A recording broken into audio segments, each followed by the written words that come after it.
जी student अस्सलाम वालेकुम। उम्मीद करती हूँ बेटा आप सब ठीक हैं।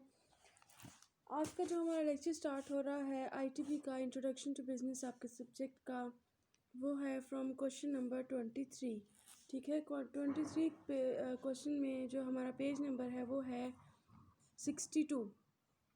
तो आज जो हम लेक्चर अपना स्टार्ट करेंगे वो हमारा क्या लेक्चर होगा, discuss the various kinds classification of cooperative societies. ठीक है, यानी आपकी जो कोऑपरेटिव सोसाइटीज़ हैं ये किस किस नौइयत की हैं। ठीक है, किस कौन कौन सी होती हैं, इसकी क्या क्या अक़साम हैं।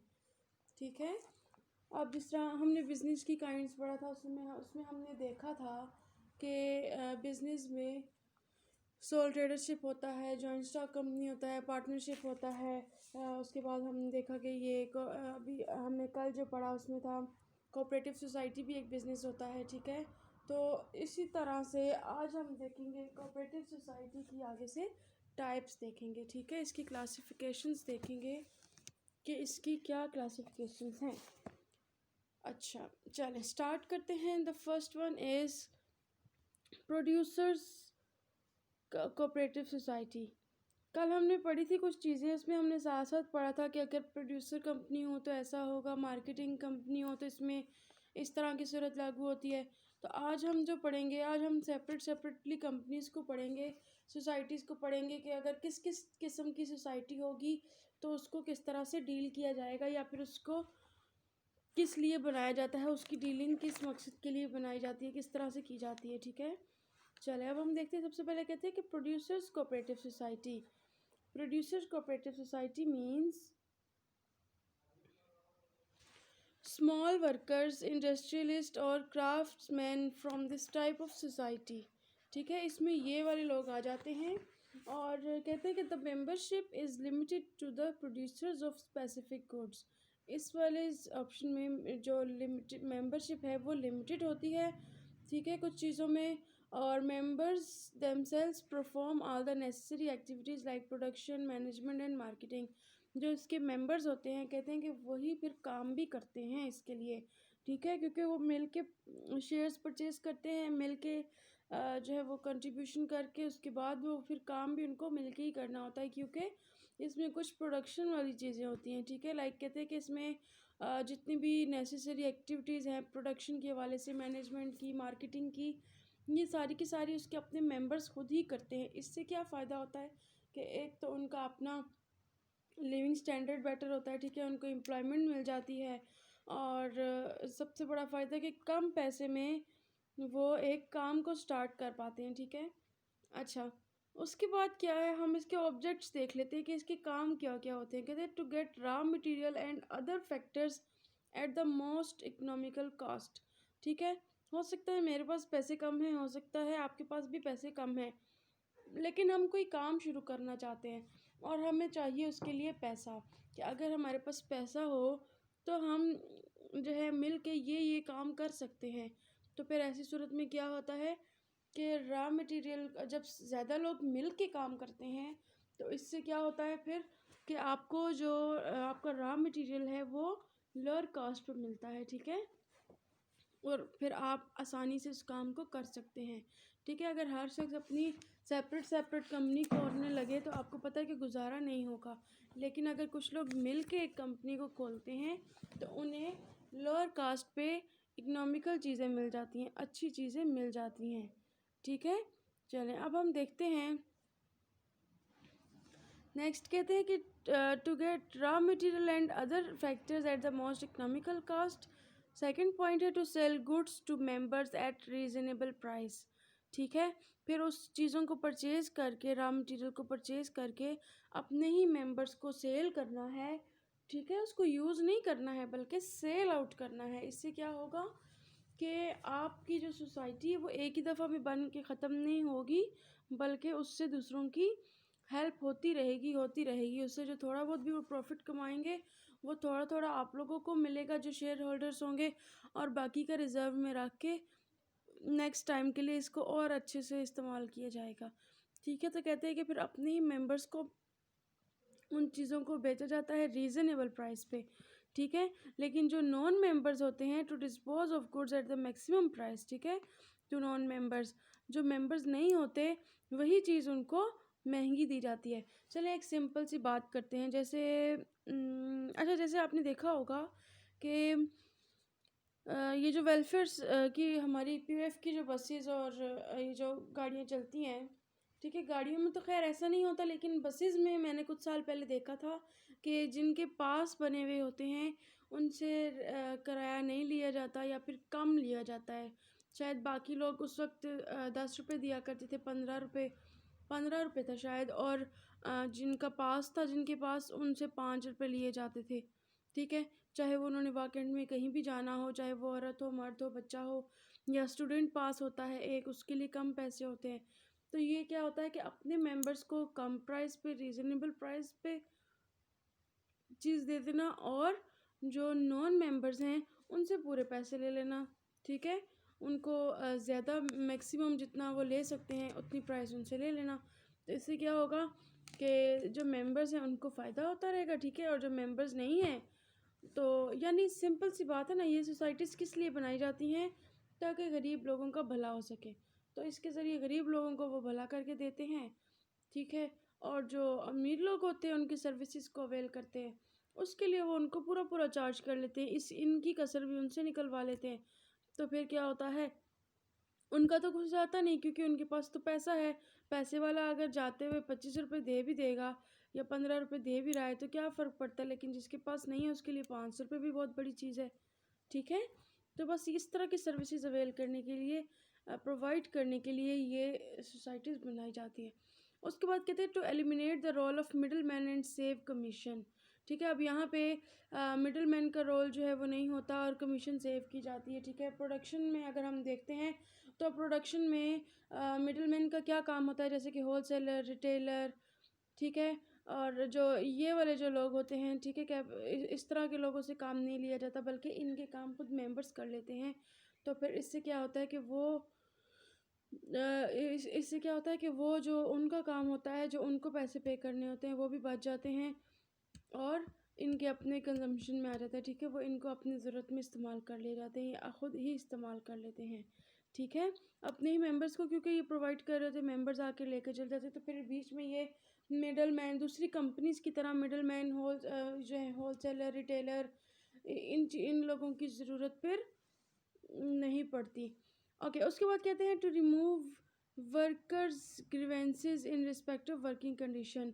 जब काम हो रहा होता है तो ऐसे में जो वर्कर्स हैं इनकी शिकायतों को भी दूर किया जाता है, ठीक है। उनकी शिकायतों को दूर करने के लिए भी ये बनाई जाती हैं सोसाइटीज़, ताकि उनको हेल्प आउट किया जा सके, ठीक है। जो उधर वर्कर्स काम कर रहे होते हैं उनको उनके वर्किंग कंडीशन में जब वो होते हैं तो उनकी शिकायत को भी जिसके भी सेविंग के अकॉर्डिंग या जो पैसों के अकॉर्डिंग या जो भी काम है उसके अकॉर्डिंग उसको भी देखा जाता है, ठीक है, उसे भी दूर किया जाता है। अच्छा, अब हम देखते हैं नेक्स्ट जो है वो है कंज्यूमर्स कोऑपरेटिव सोसाइटी। पिछले वाला जो अभी हमने डिस्कस किया है, ठीक है, अगर उसमें आपको कोई चीज़ ना समझ में आई हो तो वीडियो वहीं स्टॉप करके पहले मुझसे पूछ लीजिएगा। ओके, नेक्स्ट है हमारे पास कंज्यूमर कोऑपरेटिव सोसाइटी। ये कौन सी सोसाइटी होती है, देखते हैं। कहते हैं कि लो और middle income people from the society from this society for their welfare, ठीक है। क्या है कि इसमें कौन से लोग काम करते हैं, जिनके इनकम लेवल कम है, ठीक है, और या फिर दरमियानी है, बहुत ज़्यादा नहीं है, ऐसे लोग इसमें काम करते हैं। कहते हैं कि any one can become a member by purchasing one share of the society. The managers elected by the members conducted the business of society. फिर मेंबर्स जिनको इलेक्ट किया जाएगा वो आके बिजनेस को कंडक्ट करेंगे, ठीक है। और एक एक शेयर पर परचेज करके बहुत सारे लोग इसके मेंबर बन जाते हैं। कहते हैं कि to eliminate the role of middleman, retailers and capitalist, to improve the standard of living of members, to increase the purchasing power, to promote the welfare of members. और उसके बाद हमारे पास क्या है, चले इतना ही है ये वाला पॉइंट। कहते हैं इसमें क्या बात समझ आ रही है, कहते हैं कि कंज्यूमर कोऑपरेटिव सोसाइटी कौन सी होती है कि जो पैसा लोग अर्न कर रहे हैं उसको आगे से वो कंज्यूम करते हैं, शेयर्स को सेल करके लोग जो है वो अपने ही जिन जो लो इनकम पीपल होते हैं वो आते हैं, इन शेयर को परचेज़ करके इसके मेंबर बन जाते हैं, ठीक है, अपने पैसे को कंज्यूम कर रहे होते हैं। और फिर उससे क्या होता है कि ये एक सोसाइटी बनाते हैं और इसमें मैनेजर्स को इलेक्ट किया जाता है, ठीक है, वो आके इस बिज़नेस के लिए काम करते हैं और अपना लिविंग स्टैंडर्ड इससे बेहतर कर रहे होते हैं, ठीक है। वेलफेयर मेंबर्स की वेलफेयर के लिए काम किया जा रहा होता है, इसमें परचेजिंग पावर को इम्प्रूव करने के लिए काम किया जा रहा था, ठीक है। और जो eliminate the role of middle man retailers and capitalist है, उनकी जगह ये फिर खुद ही काम कर रहे होते हैं, ठीक है। छोटे मोटे काम उसमें ये खुद ही पार्ट लेते हैं ताकि इनका इनकम लेवल भी चेंज होता रहे, ठीक है। मेंबर्स मिलके कुछ लोगों को हायर करते हैं और फिर वो इसके लिए काम करते हैं, ठीक है, कंज्यूमर वर्किंग करते हैं। ओके, उसके बाद है marketing cooperative society. Marketing cooperative society में कहते हैं, मार्केटिंग कोऑपरेटिव सोसाइटी कौन सी होती है, कहते हैं कि this society is formed to help, ठीक है, ये हेल्प आउट करती है किसको, to help the producers for selling goods at profit without the help of wholesaler and retailer. अब क्या है मार्केटिंग कोऑपरेटिव सोसाइटी कौन सी होती है, कहते हैं कि ये वो है जिसमें जो काम होलसेलर और रिटेलर का है वो ये लोग ये काम करते हैं, ठीक है। यानी एक सोसाइटी बनती है और उसका काम ही यही है कि उसने जो है वो क्या करना है, जाके जो स्मॉल प्रोड्यूसर्स हैं उनसे लेकर चीज़ें उनके लिए होलसेलर और रिटेलर का काम करना है और उससे पैसे कमाने हैं, ठीक है। जैसे कि अब इसमें देखिए बता रहे हैं ऑब्जेक्ट्स क्या हैं, to pool the production of small producers, ठीक है, यानी कि ये डिफरेंट कंपनीज के, डिफरेंट स्मॉल कंपनीज के एक यूनियन बन जाते हैं, ठीक है, और उसके लिए मिलके ये लोग फिर काम करते हैं। उसके बाद है to dispose of the goods at maximum price, कम कीमत पे लेते हैं और ज़्यादा कीमत पे उसको जाके बेच आते हैं। टू प्रोवाइड मार्केट इंफॉर्मेशन और to just the supply according to demand, जिस तरह से वो कहें, जिस तरह से उनको डिमांड आती है उसके अकॉर्डिंग लेकर सप्लाई करना। To provide financial facilities to it members, ठीक है, फिर उससे जो पैसे की अर्निंग होती है और फिर अगर फाइनेंशियल फैसिलिटीज़ किसी को चाहिए होती है इनके मेंबर्स में से, तो फिर ये उसको उस कमाए हुए पैसे से, उस प्रॉफिट से क्या करते हैं, प्रोवाइड कर देते हैं, ठीक है। और फाइनेंशियल फैसिलिटी में बहुत ही लोअर इंटरेस्ट के साथ ये उनको दे देते हैं मार्केट के अकॉर्डिंग। लेट्स सपोज अगर मार्केट में बैंक है या कोई फाइनेंशियल हाउस है जो कि 11% 10% चार्ज कर रहा है लोन पे, तो ये 10 की जगह 5 कर लेंगे, 4 कर लेंगे, ताकि सामने वाले को देने में भी आसानी हो और इनकी भी प्रॉफिट अर्निंग चलती रहे, ठीक है। उसके बाद है इंश्योरेंस कोऑपरेटिव सोसाइटीज़। ये एक इंश्योरेंस कंपनीज की तरह है, कहते हैं कि वो इंश्योरेंस कंपनी को लेते हैं और फिर क्या करते हैं, collective terms and condition to provide insurance facilities to its members, ठीक है। फिर ये उनसे कॉन्ट्रैक्ट कर लेते हैं और उनसे इसमें वो काम क्या क्या होता है इनका, to promote the welfare of members, जो मेंबर्स होते हैं जो पैसा आ रहा होता है उससे वो उसको उनकी वेलफेयर को प्रमोट करते हैं, ठीक है, उनके लिए, उनके फ़ायदे के लिए काम करते हैं, उनके फलाह बहबूद के लिए। टू चार्ज लो प्रीमियम, बहुत ही कम प्रीमियम चार्ज करते हैं, ठीक है, यानी जो पैसा होता है उससे वो समझे कि शेयर उनसे परचेज़ करवा लेते हैं और फिर दूसरे को सेल करते हैं। या फिर यहाँ पे अगर हम लोन की बात करें तो अगर उनको वो लोन देते हैं तो फिर उन्हें उनसे बहुत ही कम पैसे लेते हैं, ठीक है, लो प्रीमियम पे। जो प्रीमियम क्या होता है कि ज़्यादा पैसे, ठीक है, यानी जितना दे रहे हैं, फॉर एग्जांपल अगर किसी को 10,000 दे रहे हैं तो बदले में उनसे 11,000 ले लेना वापस, इस तरह से, ठीक है, low premium pay. To encourage saving and investment, इससे क्या करते हैं, इंश्योरेंस कोऑपरेटिव सोसाइटी का मेन मकसद होता है कि लोगों को इनकरेज करना कि वो अपनी सेविंग्स करें, इन्वेस्टमेंट करें अपने पैसे से लोअर प्राइस पे, ठीक है। जैसे अगर आप इंश्योरेंस कंपनी में जाके इंश्योरेंस करवाते हैं ना और उन्हें कहते हैं कि मेरी सैलरी लेट्स सपोज 30,000 है, तो वो 30,000 के अकॉर्डिंग आपकी सालाना एक कीमत बना देंगे, ठीक है, जिसमें आप क्या करेंगे जी, आपकी पूरे साल की जो इंश्योरेंस होगी वो ज़्यादा से ज़्यादा 12-15 हज़ार होगी, तो वो आपने इकट्ठी करके साल में एक दफ़ा उनको देनी है। और इससे क्या होगा कि जितने आप थोड़ी थोड़ी करके भी इन्वेस्टमेंट करेंगे और अब 12-15 हज़ार, 12 हज़ार हो तो लेट सपोज आपका महीने का 1000 रुपया बन गया, 1200 बन गया, ठीक है। इतना आपने अपनी सैलरी में से निकालना है। इससे क्या होगा कि फ्यूचर में आपको जब पैसों की ज़रूरत होगी तो ये आपके लिए फ़ायदा देगा। इंश्योरेंस की भी बहुत सारी किस्में होती हैं कि आपने किस किस तरह से करवानी है, ठीक है। कोई शादी के लिए करते हैं, कोई एजुकेशन के लिए करते हैं, बच्चों के लिए करते हैं, लाइफ इंश्योरेंस करते हैं, बहुत सारी इंश्योरेंसेज होती हैं। तो इससे क्या होता है कि लोगों का फ़ायदा हो जाता है। उसके बाद क्या है, farming cooperative society.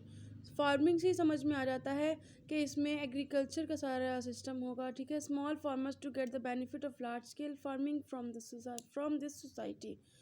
The ownership of land remains with members, but for the purpose of farming the whole land is treated as one unit. जिसकी ज़मीन होती है उसी की रहती है, लेकिन क्या होता है कि सब उसको मिला लेते हैं, ठीक है।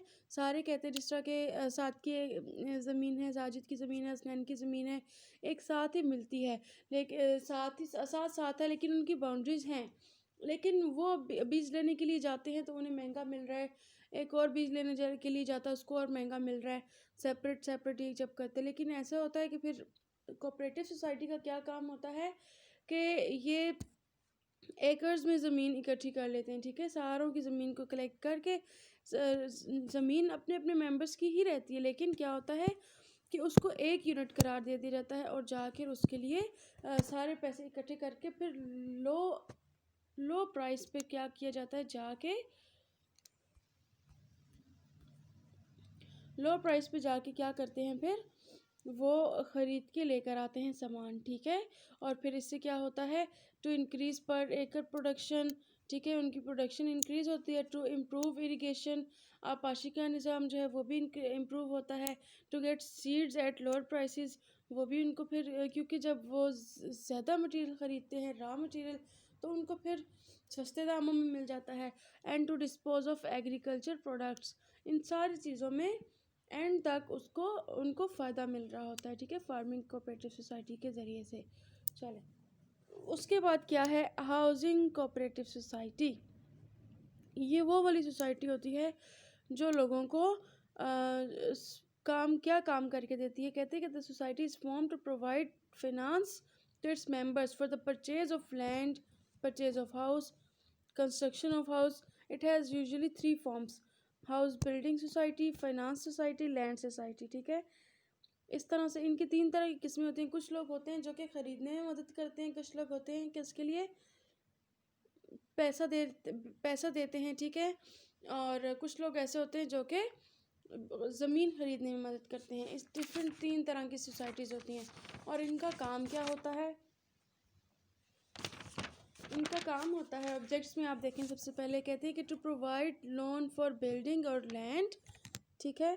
To charge low rate of interest, to save from the exploitation of landlords, ठीक है। और to provide technical services, to provide better services of sewerage and electricity वगैरह, ठीक है। ये सारी चीज़ें जो है ये इसमें प्रोवाइड की जाती हैं। ये हाउसिंग सोसाइटी के काम होते हैं, ठीक है, जिसमें वो बिल्डिंग को परचेज़ करने के लिए लोन देते हैं, और जब लोन देते हैं तो वो लोअर रेट पर देते हैं, ठीक है। लैंडलॉर्ड्स की जो अचीवमेंट्स हैं, उनके जो इस्तेसाल है उससे बचाने के लिए इनको पैसा दिया जाता है। और उसके बाद टू प्रोवाइड टेक्निकल सर्विसेज भी उनको दी जाती हैं जहाँ जहाँ ज़रूरत होती हैं। और सेवरेज और इलेक्ट्रिसिटी, ये सारी चीज़ों को बेटर बनाने के लिए भी, यानी कि जिस वक्त उसके लिए काम हो रहा होता है एक घर बनाने का, तो उसके लिए भी जहाँ जहाँ ज़रूरत पड़ती है ये काम करते हैं। अच्छा, उसके बाद है हमारे पास 7th one is credit cooperative society. Credit cooperative society क्या है, कहते हैं कि इसमें क्या करना होता है, इसमें डिपॉजिट्स ऑफ मेंबर्स होते हैं, ठीक है, मेंबरशिप फीस होती है, गवर्नमेंट लोन्स होते हैं। इसके ज़रिए से क्या होता है कि society is form to provide the facility of loans on favourable terms, ठीक है, to the members in rural areas. देहाती इलाकों में क्या होता है, जो इनके मेंबर्स हैं उन्हीं को लोअर रेट पर ये इंटरेस्ट देते, लोअर इंटरेस्ट पे क्या करते हैं, उनको लोन देते हैं, ठीक है। फाइनेंशियल जो है वो हेल्प करते हैं। The sources of funds of the society are as under. Sources क्या होते हैं कि जो मेंबर ने डिपॉजिट किया होता है शेयर्स के थ्रू, उससे एक जो मेंबरशिप फ़ी होती है उसके थ्रू, ठीक है, या फिर गवर्नमेंट से जब ये को एज कोऑपरेटिव सोसाइटी, क्योंकि ये कंपनी बन गई है ना, और अगर ये रजिस्टर्ड है तो फिर ये जाकर क्या करते हैं कि गवर्नमेंट से भी लोन ले सकते हैं। तो जब ये लोन लेते हैं तो फिर ऐसी सूरत में क्या होता है कि ये उन पैसों से ही फिर आगे लोगों की हेल्प करते हैं, और उनसे फिर लोअर रेट पर जो प्रॉफिट कमाते हैं उससे वो गवर्नमेंट को भी वापस करते जाते हैं और अपना भी फ़ायदा करते जाते हैं। ठीक है, 10% पे अपने लिए भी प्रॉफिट कमाते जाते हैं और रिजर्व बनाते जाते हैं। चलें, उसके बाद अभी कहते हैं इसका काम क्या है, to protect from the private money lenders, to charge low interest, to encourage the habit of mutual aid और हेल्प। सबसे अच्छी बात क्या है, कहते हैं कि इससे क्या होता है कि लोगों को हेल्प करने की जो आदत है, इसके लिए वो लोगों को इनकरेज करते हैं, और सब इंटरेस्ट रेट बहुत कम होता है। ठीक है, और प्राइवेट मनी लेंडर्स जो हैं जो कि बहुत ज़्यादा इंटरेस्ट चार्ज करते हैं, उससे लोगों को बचा लिया जाता है। Now the point number 8 is to क्या है जी, ट्रांसपोर्ट कोऑपरेटिव सोसाइटी। ये कौन सी सोसाइटी होती है, जैसे कि पीओएफ में वेलफेयर बसेस वाला काम चल रहा है। ठीक है, इसमें क्या है कि ट्रांसपोर्ट कोऑपरेटिव सोसाइटी क्या है कि जो कि बसेस वगैरह और इस तरह की फैसिलिटीज़ देते हैं। ठीक है, एट कंसेशनल रेट्स अपने ही मेंबर्स को। Welfare buses scheme is one example of the society. A pass is given to the regular passengers to travel और on permitted routes of the government. ठीक है, जहाँ पे गवर्नमेंट ने इनको अपनी ये बसेस चलाने के लिए परमिशन दी होती है, उस एरिया में ये बस चलाते हैं और क्या करते हैं, एक उनको पास दे दिया जाता है अपने ही मेंबर्स को। ठीक है, अपने और रेगुलर पैसेंजर्स को उसके थ्रू क्या होता है कि उनसे पैसे नहीं लिए जाते या फिर बहुत कम लिए जाते हैं, और ये ट्रांसपोर्ट सोसाइटी सर्विस इनको हमेशा से फ्राहम रहती है। उसके बाद है जी 9th point is storage cooperative society. This society provide storage facility to the members of the parish for perishable and non perishable goods. ठीक है, वो चीज़ें जो ख़राब होती हैं या फिर ख़राब नहीं होने वाली होती। ख़राब होने वाली चीज़ें कौन सी होती हैं, जैसे कि दूध, सब्ज़ी, फ्रूट वगैरह। ठीक है, और जो चीज़ें ख़राब नहीं होती वो कोई भी जो कि प्लास्टिक की, लोहे की और इस तरह की चीज़ें हैं जो कि ख़राब नहीं होती या पैक्ड चीज़ें होती हैं। कहते हैं कि grading and distribution services are also provide by the sources. ठीक है, बाय द सोसाइटी। क्या मतलब है इसका, कहते हैं कि स्टोरेज कोऑपरेटिव सोसाइटी के इसमें ये ऐसी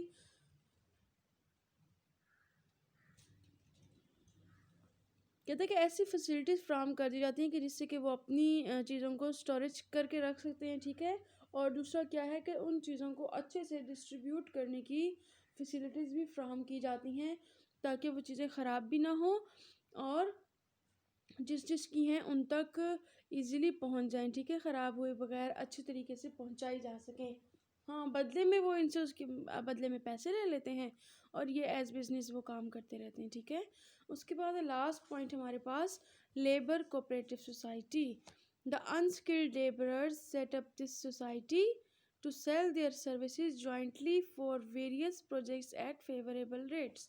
ठीक है, अच्छे रेट्स पर क्या होता है कि बहुत सारे जो अनस्किल्ड लेबर होते हैं वो मिलकर एक जगह आते हैं, फिर ठीक है एक सोसाइटी बना लेते हैं और फिर अपनी सर्विसेज को जाके यूज़ करते हैं। ठीक है, सेल करते हैं फेवरेबल रेट्स पर, क्योंकि एक सोसाइटी बन जाती है जब लोग उनसे काम कर मांगने के लिए आते हैं। तो फिर जिसको जो काम आता है वो मिलजुल के उस काम को कंप्लीट करते हैं, प्रोजेक्ट्स को, और फिर अपना पैसा कमा लेते हैं। ठीक है, चले, कोई भी चीज़ ना समझ में आई हो तो पूछ लीजिएगा। ठीक है, कहीं से भी प्रॉब्लम हो तो लाजमी मुझसे पूछ सकते हैं। चले, अस्सलाम वालेकुम।